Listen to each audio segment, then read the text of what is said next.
vida toda eu vivi pela espada. Eu vi reinos queimarem. Vi bravos heróis morrerem em vão.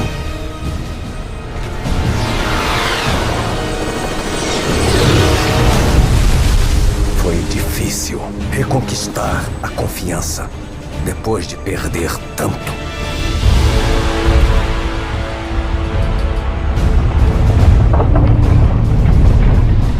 Com você, eu aprendi o significado da paciência, da tolerância e da fé.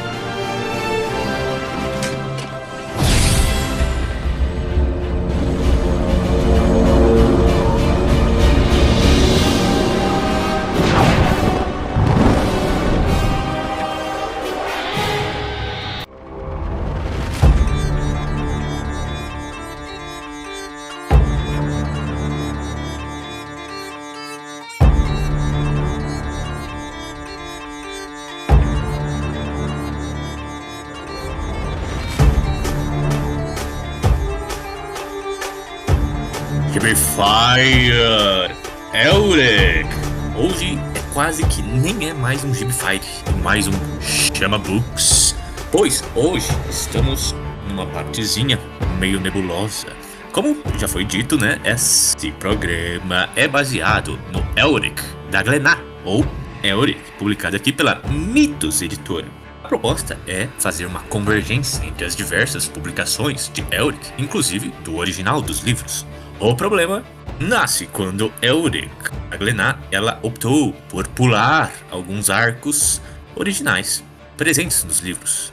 A razão disso é que se estipula que os direitos, quando vendidos para a Glennar, não foram vendidos uma totalidade do multiverso. E essas sagas que nós vamos comentar aqui são partes, assim, integralmente do multiverso de Michael Moorcock. Mas antes de continuarmos, por favor, compartilhe, comente o que você está achando dessa jornada de Elric. E se você quiser acompanhar, eu vou deixar o link na descrição deste podcast. E dessa vez não vai ser nem do gibi, né? Vai ser o livro do Pipoca e Nanquim, já que estamos comentando essas partes pouquíssimos comentadas, exploradas, descritas no gibizão. Pois bem...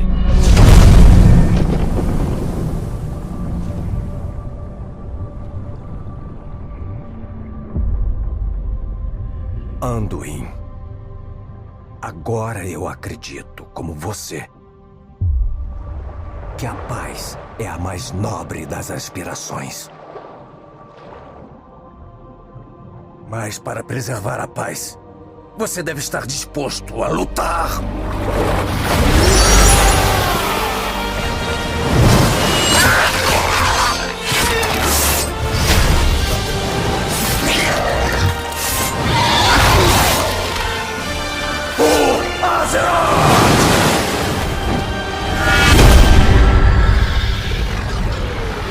Depois de terminarmos a saga de Elric de Menelbonnet, Elric deu o seu trono para seu primo, Irkun, deixando sua amada lá em Imhir, a capital de Menelbonnet. Ele começa a sua aventurinha. No Instagram eu mostrei, né, que a continuação disso, ele faz uma breve menção do que poderia ter acontecido nesse gapzinho, né, entre Elric sair de Menelbonnet e chegar nos Terras Jovens. É bem interessante. Por favor, checa lá. Eu achei bem legal e todo mundo ficou de cara quando viu aquele detalhezinho. Mas enfim, depois de Elric de Menelbonnet, o primeiro livro cronológico, devo enfatizar, cronológico, o segundo livro cronológico seria Elric, a Fortaleza da Pérola, que se encontra realmente como segundo encadernado ali no grande ônibus, no grande bíblia de Elric da Pipoca e Nanquim. O mais notável, o mais doido disso tudo é, né, que talvez seria o penúltimo livro escrito por Michael Moorcock em 1989. Então você sai de um livro escrito na década de 60 para um 80, você vê claramente o aperfeiçoamento, a evolução de Michael Moorcock como escritor, o que é muito doido. Ele é muito sagaz, né, que ele começa a amarrar algumas coisas do final da saga, por exemplo, a parte das rosas, né, nesse livro da Fortaleza da Pérola. Mas do que se trata?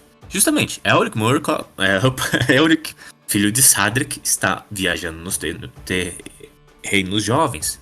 E lembra, ele é mirradinho, ele é um miudinho, sem força nenhuma. Por isso, as forças dele estão se depletando, as forças deles estão esgotando.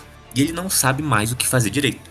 O que deixa ele à mercê de um senhorio, de uma cidade bem doida, que tem, sim, uma poção que dá forças a Elric. Essa cidade é bem doida, assim, me lembrou muito Carth do Game of Thrones, que tem um concílio, né, que rege a cidade. É um concílio de 6 e mais 1, porque esse mais 1, ele não faz parte, né, de nenhum clero, de nenhuma grupo de mercadores, não é um nobre, nada, né? Ele só é um cara que realmente tem muito poder. E esse cara, no caso, né, ele quer se elevar além desses outros 6, né, que é muito interessante. E ele vai usar o Elric para isso. E ele precisa da pérola, que está escondida nos recôncavos deste mundo. A priori, Elric não ia cair muito dele. Ele até queria a poção, mas, né, nem tanto. Mas por visto de um garotinho que serviu de barganha, Elric encara essa jornada. Essa jornada é muito doida. Ele vai encontrar exércitos que se combatem uns aos outros. Esse exército é o Dourado versus o Exército Verde, né? Entre outras coisas de uma sociedade teológica, teocrática que ele encontra, que venera o mundo dos sonhos. E ele tem que encontrar esse mundo dos sonhos dentro de uma garotinha. Por isso que ele utiliza de uma feiticeira que é especialista em devorar sonhos, bababá, babapi. Ele chega a entrar nesse mundo de sonhos. Tem até um breve romance com a devoradora de sonhos, papapi, papapá. Enfim, o Elric chega ao final dessa jornada, até salvando essa garotinha do mundo dos sonhos e tal, que ele descobre que era filha da amiga dele, bababá. E ele retorna, né, pro seu pagador, de uma certa maneira. E é ali que ele descobre, né, que a Stormbringer, né, a sua espada dada por Ariok, consegue consumir almas. Consome almas e o confere poder, o dá poder. E essa foi o grande plot twist dessa história, né? Porque o cara tava, né, muito confiante que o Elric ia vir cedendo por causa da sua poção. E Elric meio que o engana, né? Descobrindo essa nova aplicabilidade da Stormbringer, né? O que é bem legal. Se você tá lendo o livro, né, de uma forma linear, você se surpreende. Para quem não tava lendo linear, por exemplo, tava lendo na ordem de publicação, já sabia, né, desse fator vampírico da Stormbringer. O que finaliza este livro. A próxima parte, gente, é o começo do terceiro livro, que vai intitular este episódio Os Navegantes do Mares do Destino, visto que ele é composto por 3 contos principais. O do passado, o do presente e o do futuro. O do presente e o do futuro já estão meio que adaptados na Glenar, no quadrinho da Glenar. Por isso, hoje eu só vou comentar deste comecinho, deste primeiro conto do Mares do Destino, né, no passado, por assim dizer, que é Elric, que ele se vê enrascado, ele é roubado, o mercenário fode ele lá e tal, ele tá à deriva no mar. E ele é resgatado por um navio que é comandado por um capitão cego, e esse capitão cego vem recrutando heróis ao longo dos mares, das terras e dos tempos. Aqui que a cabeça explode. Ali ele vai encontrar o Prince Corum, o Hawkmoon e o Eroxen. Todos eles guerreiros de terras distantes e algumas que o Elric nunca ouviu falar. Para quem já ouviu os outros programas sabe que Michael Moorcock colocou Elric dentro de um multiverso onde todos eles no multiverso têm uma figura central que traz o equilíbrio para esses mundos, equilibrando as forças do caos e da ordem. Talvez seja um pouco até de spoiler eu falar para vocês que a ordem precisa de equilíbrio. Por exemplo, quando eu digo para vocês que um deus da ordem, quando ele rege em absoluto, ele é uma grande analogia para uma ditadura, ou seja, uma ordem super estrita. Por isso, um pouco de caos em nossas vidas pode equilibrar esta balança do fascismo. Pois bem, todo herói, campeão eterno, vai trazer o equilíbrio para o seu mundo em determinado momento. Mas o recrutamento para este barco é para uma jornada multiversal, ou seja, o problema não está em um reino único, está na própria fábrica do universo. Isso é muito doido, minha gente, porque o Capitão Cego, ele vai recrutando a galera de diferentes pontos do tempo. Então, quando o Eroxen, ele encontra o Elric, ele fala, não sei se era o Eroxen ou o Hawkmoon, um dos dois, ele encontra o Elric, ele fala, Elric, a gente se encontra de novo. Aí o Elric fala assim, como assim? A gente nunca se encontrou, mano. Aí o Príncipe Cor, ele até fala assim, cara, eu acho que você é o Elric do passado, então, né? Você vai me encontrar ainda, né? Então tem essa versão de um Príncipe Corum que já encontrou o Elric, né? Agora pela segunda vez. Só que esta versão do Elric, na sua segundo encontro é do passado, que nunca encontrou ele de nenhuma vez. É muito nó na cabeça e é muito doido, cara. Lembrando, essa parada é dos anos 60, minha gente. É uma coisa, assim, super disruptiva pro seu tempo. Tem uns ali até que chamam dos futuros apelidos e alcunhas que Elric vai ganhar. Por exemplo, o Rockmoon fala: você está aí, matador de mulheres, né? Isso eu não vou falar muito, né, porque é um grande spoiler, mas se refere ao grande futuro de Elric, que a gente vai ver mais pra frente. Dito isso, a missão é encontrar essas duas semidivindades. Eles não são por si só grandes senhores do caos, grandes senhores da ordem, mas eles são uma dupla de feiticeiros, né, irmãos gêmeos, que ficaram tão poderosos que eles viraram quase uma semidivindades, né? Tanto que eles estão atuando nesta fábrica, né, nesse tecido da realidade, onde mexe com todas as outras realidades juntas. Então, a missão deles é invadir este lugar e derrotá-los.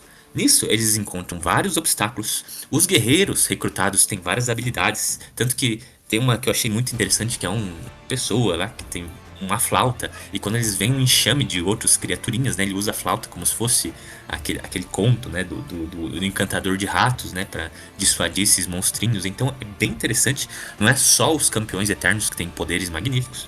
O Elric, né, realmente dá um show assim de feitiçaria ali para ajudar a galera, tanto que no final eles encontram uma estrutura que é dupla, né? Eles veem assim: então é 2 castelos, um para cada irmão, vamos entrar em um castelo.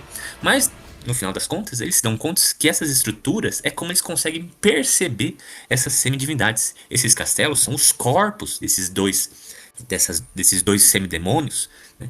Que eles conseguem perceber assim, né? A realidade deles é muito maior, né? Uma coisa muito mais além da tridimensionalidade. Eles estão dentro dos corpos desses caras. Para isso, né, o Elric, ele se torna até um conduíte para os outros campeões eternos, né, fazer uma rodinha ali e invocarem um poder, que eles se juntam, tudo numa entidade só. Essa entidade só, ela pode ser descrita até como um Shiva, assim, um deus hindu com 4 cabeças, né, e vários braços, né.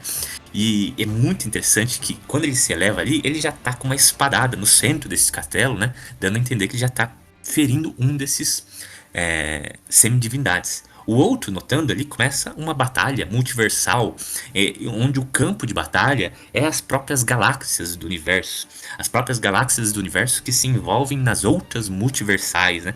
Então é uma coisa muito doida, cheia de LSD na nossa cabeça. É como se alguém jogasse ácido na nossa mente, nos nossos olhos, para ver aquele tipo de batalha, onde eles conseguem se prevalecer e destroem, né, as duas ameaças ao plano multiversal de Elric. O que nos leva, né, àquela cena que eu mostrei lá no Instagram, né, que é o Elric se despedindo dos seus camaradas no navio, né, eles deixam ele lá numa praia e você consegue ver, assim, a silhueta do Coron, do Rockmoon, do Eroxen, porque eles não podiam adaptar essa partezinha do gibi, né, da história. Mas isso já aparentemente mudou, né, a Glennar começou a adaptar Rockmoon e o Príncipe Coron. Então talvez, né, a Glennar pode dar a volta por cima e voltar a tentar adaptar, né, os contos multiversais, mas ainda está por se confirmar, né? Mas, gente, esse talvez foi o último programa aí por um tempo sobre Elric, né? Vamos ver quando que eu vou voltar a falar disso. Por favor, né, se vocês gostaram, né, dessa jornada, eu sou vítima aí da democracia, mas por enquanto é isso. A gente volta com outro Gibify na semana que vem, de outro assunto, outro personagem, mas por enquanto de Elric é isso aí. Muito obrigado, a gente se vê numa próxima. Alô!